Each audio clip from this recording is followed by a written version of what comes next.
Ever since its announcement in 1967, the 1176 compressor has lent its character and punch to some of the greatest recordings in history, creating a solid framework for any mix in any genre. Every record I've done since 1970, 1176 has been a big part of it. Universal Audio released its first 1176 plugin emulation in 2001. This plugin single-handedly launched the UAD platform and inspired a decade of analog emulation software.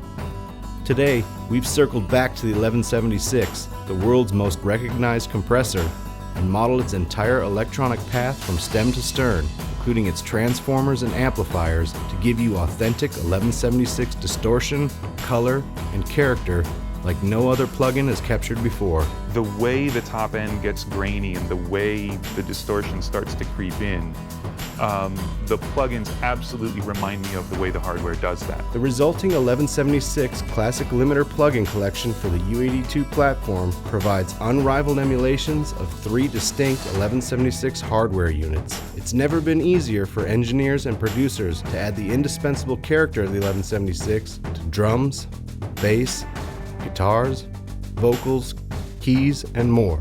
As soon as I put up the 1176 plugin, I went, my God, this is completely different than the regular plugins for 76s. This sounds genuine. This plugin collection represents over 40 years of design iterations to the original 1176. The Rev A Blue Stripe represents the original Putnam FET limiter design, complete with its higher distortion and unique FET gain amplifier characteristics. The Rev E Blackface covers the early 70s Brad Plunkett LN or low noise era, accurately modeling its more linear compression response. The 1176 AE provides UA's rare 1176 40th Anniversary Edition, including its lower 2-to-1 compression ratio and a fixed super slow 10 millisecond attack mode. I definitely have in my head that I like the blackfaces on guitars and I like the LNs on vocals, but that doesn't mean at all that they're necessarily better for one or the other, but they definitely all have their own character. Using an 1176 is a study in simplicity.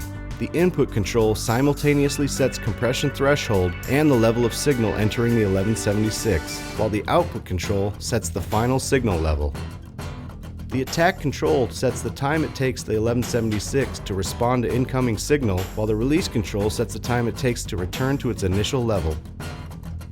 The VU meter displays the amount of gain reduction when set to GR or output level when set to +4 or +8. It's simple to use, input, output, decay time. I mean, even I can figure that stuff out.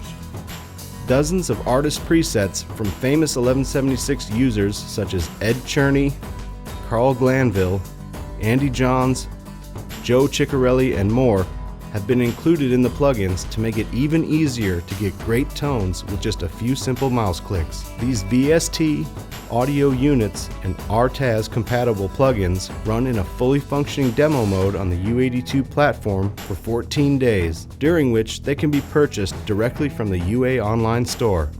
Add the world's most definitive 1176 compressor emulations to all of your mixes. The 1176 Classic Limiting Amplifier plugin collection. Only on the U82. Only from Universal Audio.